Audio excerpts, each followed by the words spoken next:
ప్రభు నామములో అందరికి వందనాలు, అందరికి వందనాలు, అందరికి వందనాలు. మన దేవుడు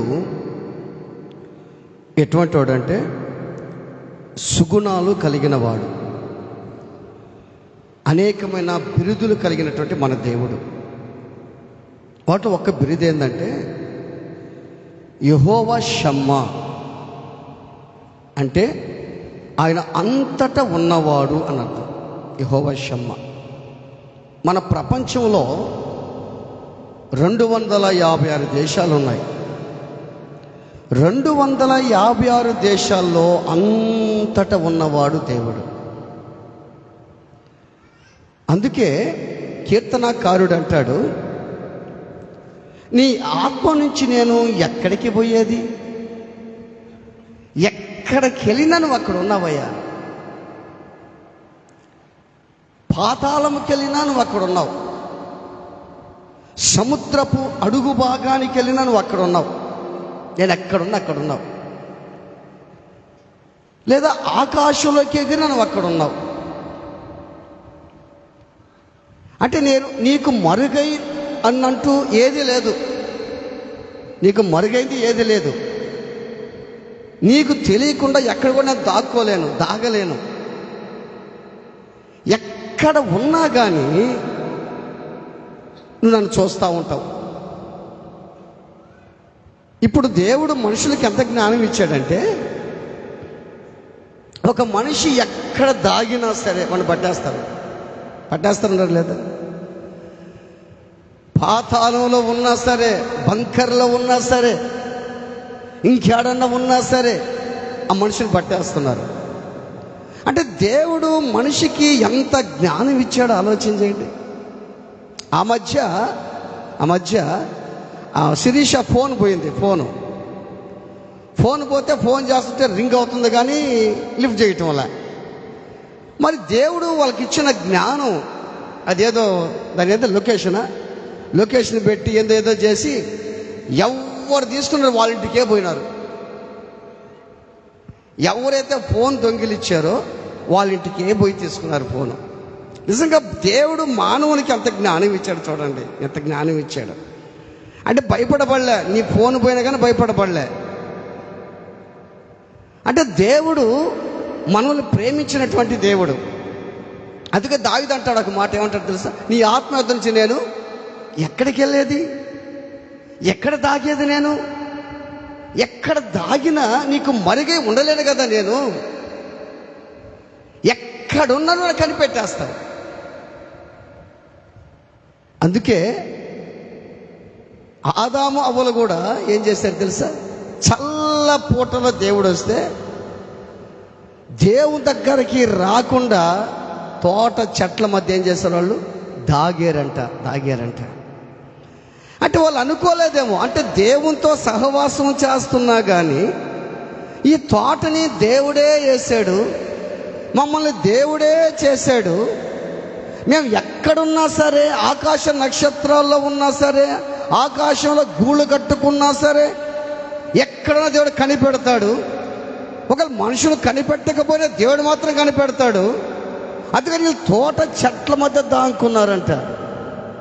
అందుకని ఈ రోజున నేను చెప్పే విషయం ఏంటంటే, దేవుని సన్నిధి నుంచి పారిపోతున్నావు నువ్వు. దేవుని సన్నిధికి రాకుండా ఆ సమయాన్ని దొంగిలిస్తూ ఎక్కడో దాక్కుంటున్నావు.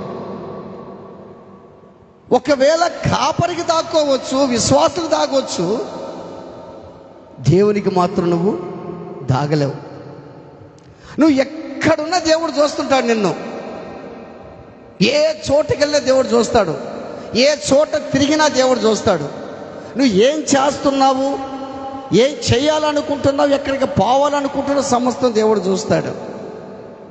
అందుకే బైబిల్ ఒక వ్యక్తి ఉన్నాడు. ఆయన ఎవరంటే యోనా. చూడండి, యోనా గ్రంథంలో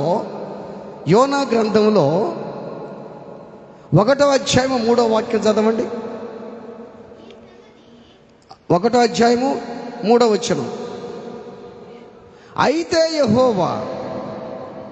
అయితే యెహోవా సన్నిధిలో నుండి తర్షీషు పట్టణమునకు పారిపోవాలని యోనా యొప్పేకు పోయి తర్షీషునకు పోవక ఓడను చూచి ప్రయాణమునకు కేవు ఇచ్చి యెహోవా సన్నిధిలో నిలువక ఓడ వారితో కూడా తర్షీషుకు పోవుటకు ఓడ ఎక్కెను.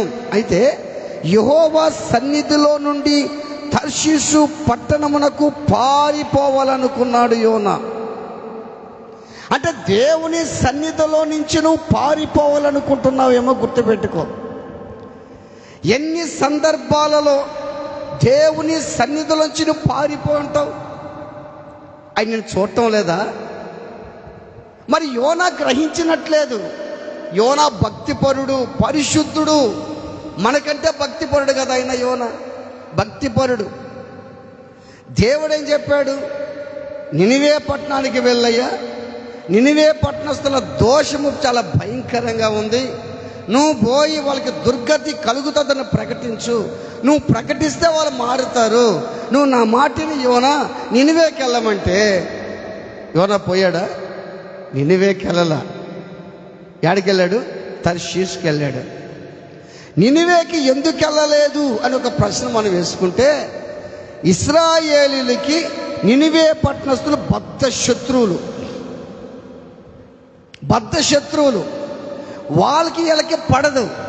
యోనా ఏమనుకున్నాడంటే, వీళ్ళకి ఇట్నే కావాలి, దేవుని శాపము ఉగ్రత వాళ్ళ మీదకి వస్తుంది కాబట్టి వాళ్ళు అట్నే నశించిపోవాలనుకున్నారు. చాలామంది అదే అనుకుంటున్నా. వాడు చర్చికి రాకపోయినా పర్వాలేదు అంటుంటారు చాలామంది. వాడు చర్చికి రాకపోయినా పర్వాలే, ఇప్పుడు బాగుంది, హాయిగా ఉంది, వాడు అక్కర్లేదు, వాడు వద్దు అని అంటుంటారు చాలామంది. వాడికి అట్నే కావాలంటుంటారు చాలామంది. యోనా పరిస్థితి కూడా అదే. యోనా కూడా ఆ తర్షీషుకి పోతూ, యోనా తెలుసా, నినివేకి వెళ్ళకుండా తర్షీషుకి వెళుతూ యోనా పట్టణస్థులంతా నాశనం అయిపోవాలనుకున్నారు. వాళ్ళంతా చచ్చిపోవాలనుకున్నాడు. ఇక వాళ్ళు ఉండకూడదు అనుకున్నాడు, భూమి మీద ఉండకూడదు అనుకున్నాడు. కానీ దేవుడు చెప్తున్నాడు, యోనా నీవు నినివేకి వెళ్ళి యోనా, నువ్వు చెప్తే వాళ్ళు మారుతారు యోనా అంటే. యోనా అనుకున్నాడు, నేను తప్ప ఎవరక్కడ పోలేరు అనుకున్నాడు. పంపిస్తే నన్నే పంపించాలి, ఇంకెవరిని కూడా అక్కడికి పంపించలేరు. చాలామంది అనుకుంటున్నారు, నేనే ఏది చేసినా నేనే, ఏది చేసినా నేనే, ఏది పాడినా నేనే, ఏది చెందినా నేనే, నాకు తప్ప ఇంకేది లేదని అనుకోవచ్చు. దేవుడు ఇంకొకరిని ఏర్పాటు చేసుకొని ఉంటాడు. ఒకవేళ యోనా పోకపోతే ఇంకొకరిని పంపించాడా దేవుడు? ఆ రోజున ప్రవక్తలు లేరా? ఆ రోజున పరిశుద్ధులు లేరా? యోనా ఒక్కడైనా పరిశుద్ధుడు? యోనా అనుకున్నాడు, ఎందుకు తెలుసా, నేను తప్పకెవరు అక్కడ పోలేడు అనుకున్నాడు. కానీ యోనా యెహోవా సన్నిధి నుంచి పారిపోవాలనుకున్నాడు. మనం మొట్టమొదటి మనం చూసాం, ఆయన సన్నిధి నుంచి ఎక్కడికి వెళ్తావు నువ్వు? ఆయన ఆత్మ నుంచి ఎక్కడికి వెళ్తావు నువ్వు? ఎక్కడికి వెళ్ళినా దేవుడు అక్కడ ఉన్నాడు కదా. ఇక్కడ మనం గమనిస్తే, ఈ మూడవ వచనం మనం గమనిస్తే, మూడవ వచనంలో ఒక ఓడను చూసి ప్రయాణంలోకి కేవు ఇచ్చి యెహోవా సన్నిధిలో నిలువక, యెహోవా సన్నిధిలో నిలబడాలని మనస్తత్వం ఉంటుందా ప్రజలకి? వస్తూ ఉంటాడు కానీ అసలు ఇలా మనసు ఎట్టుంటుందంటే అక్కడ ఇక్కడ తిరగతానే ఉంటుంది ఆ మనసు. నిలవలేరు వాళ్ళు యెహోవా సన్నిధిలో. అందుకే బైబిల్ చెప్తుంది, దుష్టుల ఆలోచన చొప్పున నడవక పాపుల మార్గమున నిలవక. అంటే పాపుల మార్గం నిలవాలంటే ప్రజలకు ఇష్టం, చెడు నిలవాలంటే ప్రజలకు ఇష్టం. పరిశుద్ధంగా జీవించేదానికి, పరిశుద్ధంగా ఉండేదానికి, ఆయన సన్నిధిలో నిలిచేదానికి ప్రజలకు ఇష్టం ఉండటం లేదు. అందుకే యోనా అక్కడ నిలువక, ఎక్కడ ఆ ప్రదేశంలో నిలువక, దేవుని దగ్గర నిలువక, దేవుని సన్నిధిలో నిలువక ఎక్కడికి వెళ్ళిపోయాడు? ఆయన ఎక్కడికి వెళ్ళిపోయాడు చెప్పండి? ఎక్కడికి వెళ్ళాడు? తర్షీషుకి వెళ్ళాడు. తర్షీషుకి పోయి కేవు ఇచ్చి ఓడ ఎక్కి ఆడపోయాడు. అడుగు బాగాన పోయి గుర్రపెట్టి నిద్రపోతున్నాడు.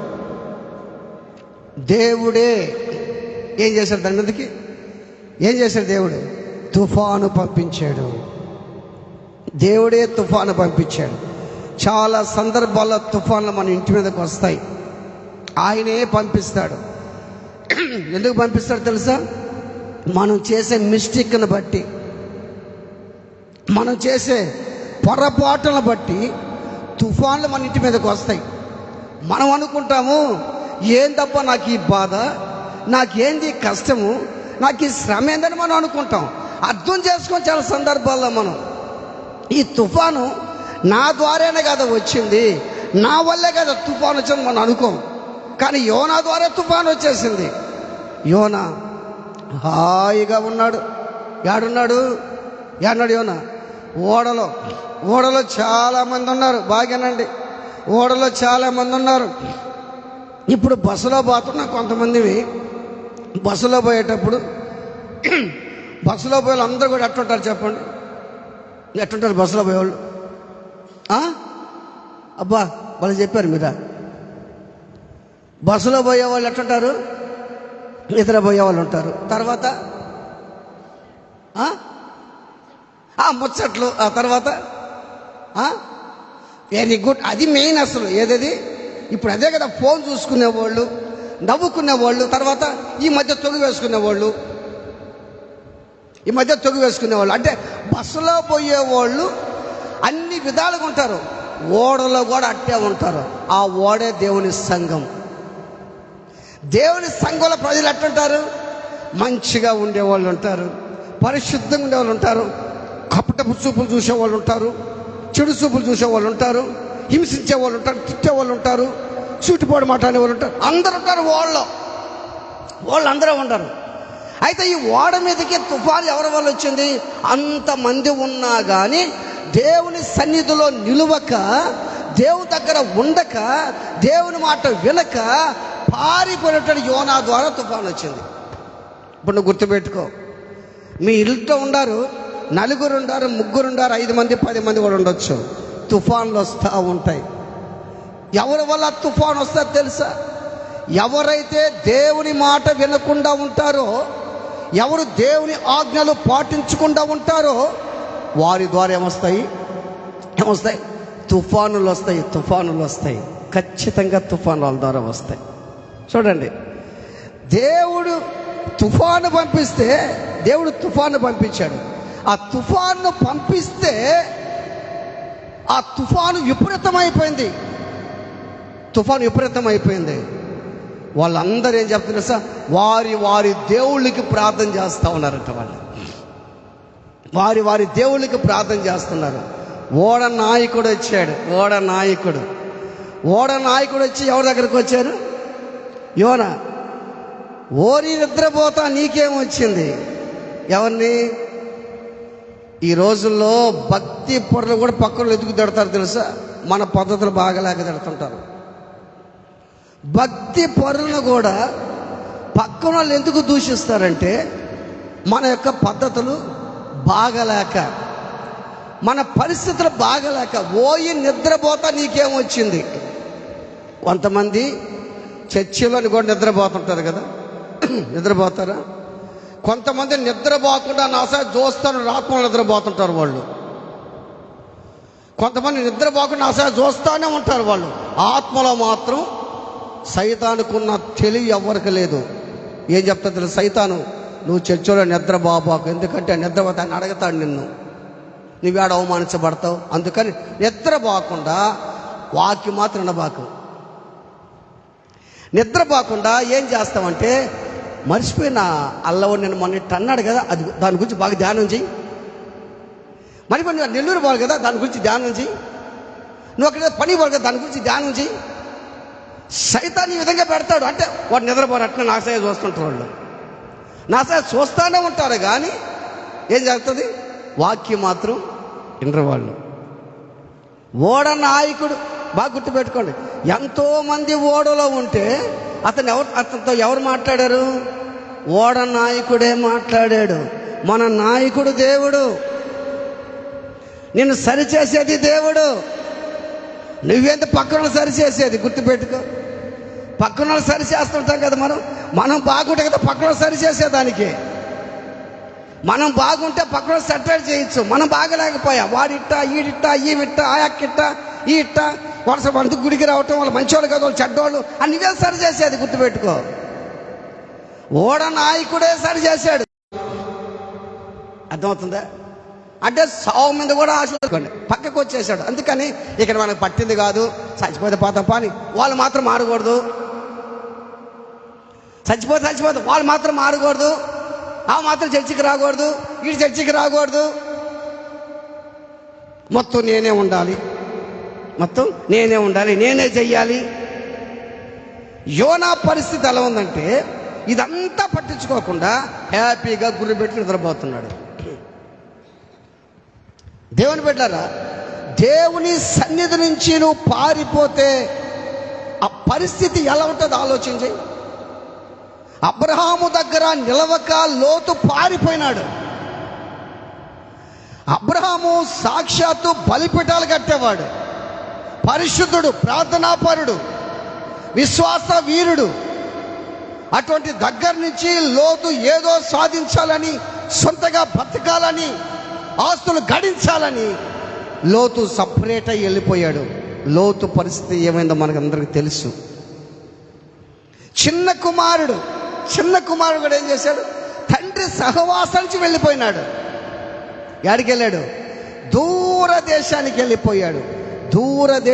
వెళ్ళిపోయి అక్కడ వ్యాపారం చేసి, దుర్వ్యాపారం చేసి ఆస్తంతా నష్టపరుచుకొని ఆ దేశంలో చాలా ఇబ్బంది పడ్డాడు. వ్యాపారం చేసేటప్పుడు ప్రజలందరూ ఉన్నారు అక్కడ. పైసలు లేకపోతే ఒక్కరు కూడా ఆయన దగ్గరికి రాలేదు.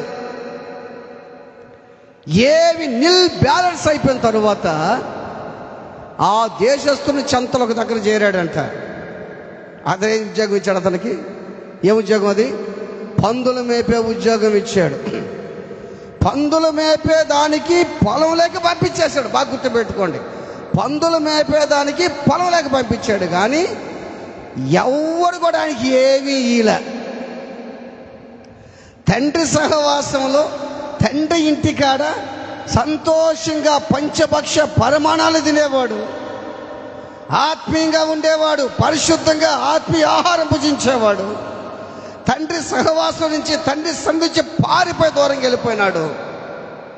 ఎవ్వరు కూడా ఆయనకి ఏమి, పక్కన వాళ్ళు కూడా, అసలు యజమానుడు కూడా ఏమీ లేదు పాపం. యజమానుడు కూడా ఆయన అన్నం పెట్టినట్లేదు. ఎవరు కూడా ఏం పట్టించుకోవాలి అతని గురించి. ఇక్కడ ఆయన పరిస్థితి అట్టుంటుంది, ఆలోచించాయి. బాగా గుర్తుపెట్టుకోండి, దేవుని సన్నిధి నుంచి పారిపోతే లోన్లీ, ఒంటరితనం అయిపోతావు. నువ్వు ఒంటరితనం అయిపోతావు. ఒక్కో సందర్భంలో ఒంటరితనం ఆయన కలుగు చేస్తాడు. నాకెందుకయ్యా నాకు ఈ బాధ, నా పరిస్థితి ఏంటంటే ఆయన కలుగు చేస్తాడు. ఇప్పుడు ప్రస్తుతానికి చిన్న కుమారుడు ఎవరు పట్టించుకోవటంలో తండ్రి ఉన్నాడు. తండ్రి దగ్గర నుంచి పారిపోయి వచ్చాడు, తండ్రి సహవాసం విడిచిపెట్టేశాడు. ఈ రోజున ఒంటరితనం నీ జీవితాన్ని కుంచి వేస్తుంది. గుర్తుపెట్టుకో.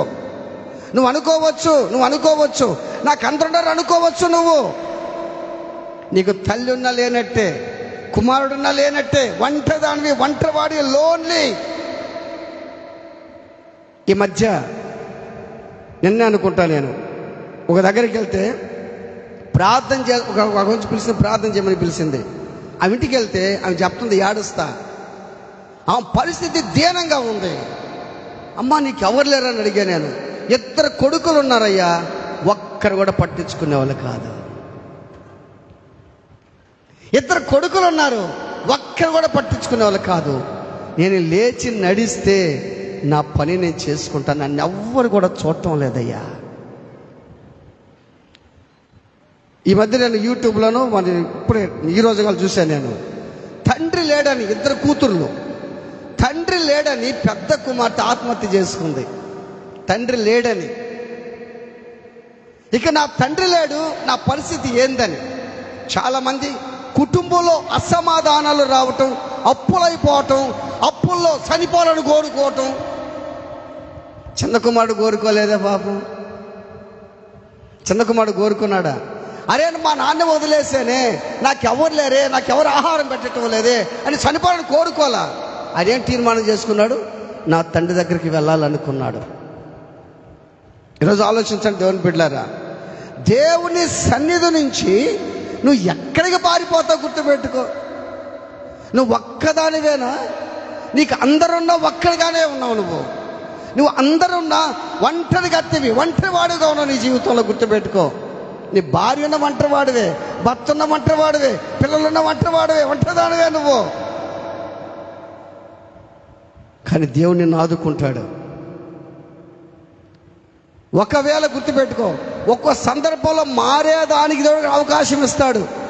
నువ్వు మార్పు చెందేదానికి, దేవుడికి ఇంకా దగ్గరగా జీవించేదానికి దేవుడు సమయం ఇస్తాడు.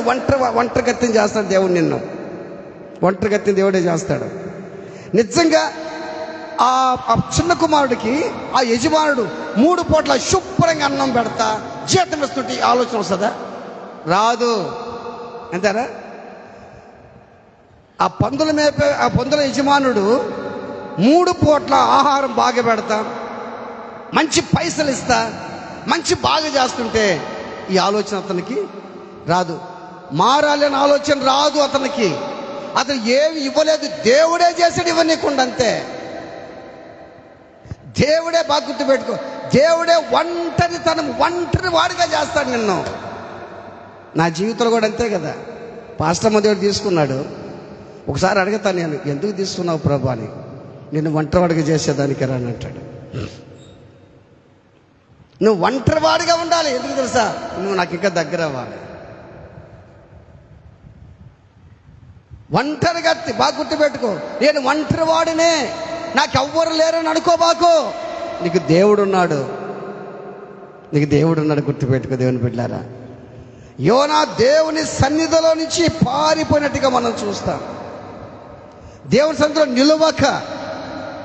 నిలువక పారిపోయి ఓడ అడుగు బాగానే పడుకున్నాడు, నిద్రపోతున్నాడు. అంటే నాకేం పట్టనట్టుగా. బాగా గుర్తుపెట్టుకో, సంఘంలో చాలా సంఘానికి వస్తారే కానీ రావటం ఏదో పోవటం ఏదో, వాళ్ళు ఏం పట్టించుకోరు.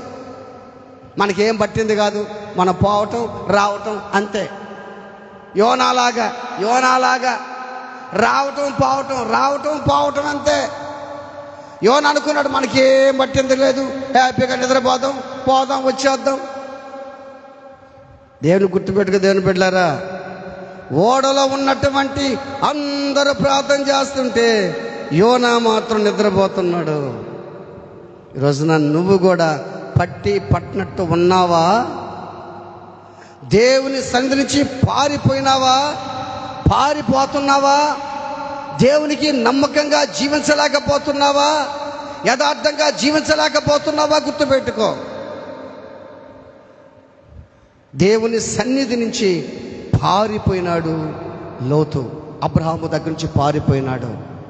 నువ్వు ఎక్కడికి పారిపోయినా, ఎక్కడ ఉన్నా నిన్ను దేవుడు చూస్తానే ఉన్నాడు. అక్కడ దేవుడు ఉన్నాడు. ఎక్కడికి వెళ్ళినా నీ జీవితంలో విజయం రాదు. కారణం తెలుసా? దేవుడు నీ జీవితంలో ఉండాలి. కనుక ఈ రోజున ఒక ప్రశ్న మనం వేసుకుందాం. యోనా వలె నేను పారిపోతున్నానా? ఆత్మీయంగా పారిపోతున్నానా? మందిరికి రాకుండా వెళ్ళిపోతున్నానా? నీ సన్నిధిలో నిలవలేకపోతున్నానా? నా పరిస్థితి ఏంది ప్రభు అని దేవుణ్ణి అడుగుదాం. ప్రార్థన చేసుకుందాం. తల వంచి కళ్ళు మూసుకుందాం.